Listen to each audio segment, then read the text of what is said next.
മൂവാറ്റുപുഴ സംവാദത്തിൽ ഹനീഫ് കായക്കൊടി ആ അവസാനം പറയുന്ന വാക്കിൽ ചില അബദ്ധങ്ങളുണ്ട് എന്ന് വിശ്വസിക്കുന്നവരും അംഗീകരിക്കുന്നവരുമാണ് മുജാഹിദ് പ്രസ്ഥാനത്തിലെ എല്ലാവരും.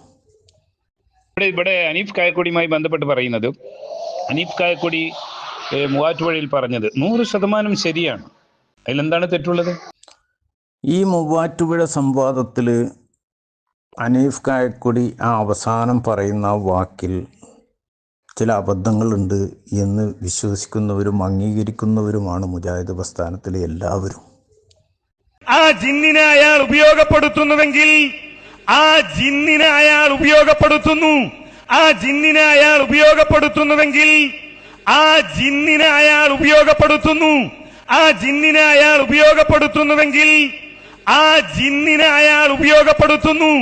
അത് ഉപയോഗപ്പെടുത്തി ആ ജിന്ന് ഏതെങ്കിലും തരത്തിൽ ജിന്നിന്റെ കഴിവിൽപ്പെട്ട ഉപദ്രവങ്ങൾ അയാൾ അനുസരിച്ച് ചെയ്യും എന്ന് വിശ്വസിക്കുന്ന ശിർക്കല്ല.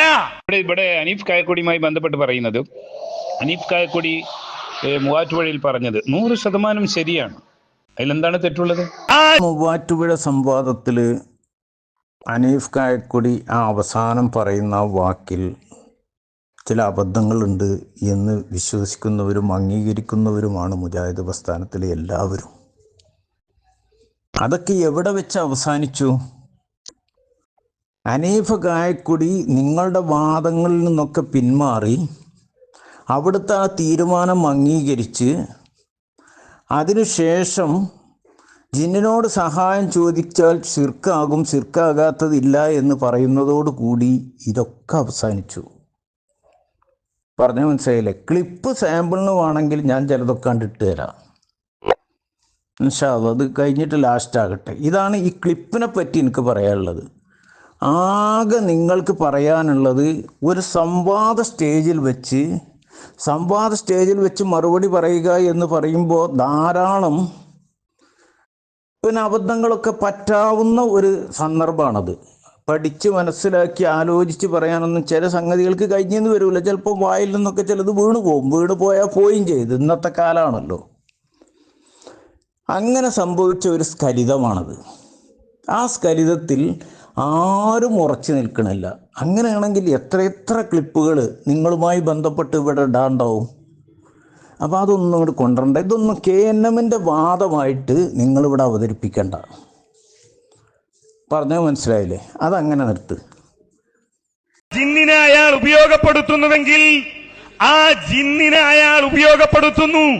ആ ജിന്നിനെ അയാൾ ഉപയോഗപ്പെടുത്തുന്നുവെങ്കിൽ ആ ജിന്നിനെ അയാൾ ഉപയോഗപ്പെടുത്തുന്നു. ആ ജിന്നിനെ അയാൾ ഉപയോഗപ്പെടുത്തുന്നുവെങ്കിൽ ആ ജിന്നിനെ അയാൾ ഉപയോഗപ്പെടുത്തുന്നു.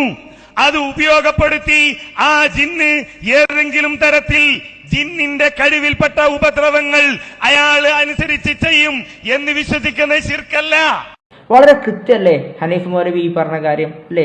ജിന്നിനുള്ള സഹായാർത്ഥനയാണോ അത് പച്ച ശിർക്കാണ്. ഇനി അതല്ല, ജിന്നിനെ ഉപയോഗപ്പെടുത്തിക്കൊണ്ട് ആരെങ്കിലും ഏതെങ്കിലും ആളുകൾ എന്തെങ്കിലും ചെയ്ത് അതനുസരിച്ച് ജിന്ന് അവർക്ക് ഉപകാരമായി ലഭിക്കുന്ന വല്ല കാര്യം ചെയ്തു കൊടുക്കുന്നു എന്ന് വിശ്വസിച്ചാൽ അത് ശിർക്കല്ല എന്നാണ്. എന്തേ കാരണം? അള്ളാഹു റസൂലും പഠിപ്പിച്ചു, കാഹിനികൾക്ക് സാഹിറുകൾക്കൊക്കെ ചിലപ്പോൾ എന്തെങ്കിലുമൊക്കെ ചെയ്തു കൊടുക്കും. അത് അവർക്ക് ഉപകാരപ്പെടുന്ന കാര്യമായി തോന്നിയേക്കാം.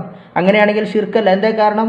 അത് അവരുടെ കഴിവിൽപ്പെട്ട കാര്യമാണ്, സൃഷ്ടികളുടെ കഴിവിൽപ്പെട്ട കാര്യമാണ്. അവരുടെ കഴിവിൽപ്പെട്ട കാര്യമാണ്, സൃഷ്ടികളുടെ കഴിവിൽപ്പെട്ട കാര്യമാണ്. അവരുടെ കഴിവിൽപ്പെട്ട കാര്യമാണ്, സൃഷ്ടികളുടെ കഴിവിൽപ്പെട്ട കാര്യമാണ്. അവരുടെ കഴിവിൽപ്പെട്ട കാര്യമാണ്, സൃഷ്ടികളുടെ കഴിവിൽപ്പെട്ട കാര്യമാണ്. അവരുടെ കഴിവിൽപ്പെട്ട കാര്യമാണ്, സൃഷ്ടികളുടെ കഴിവിൽപ്പെട്ട കാര്യമാണ്.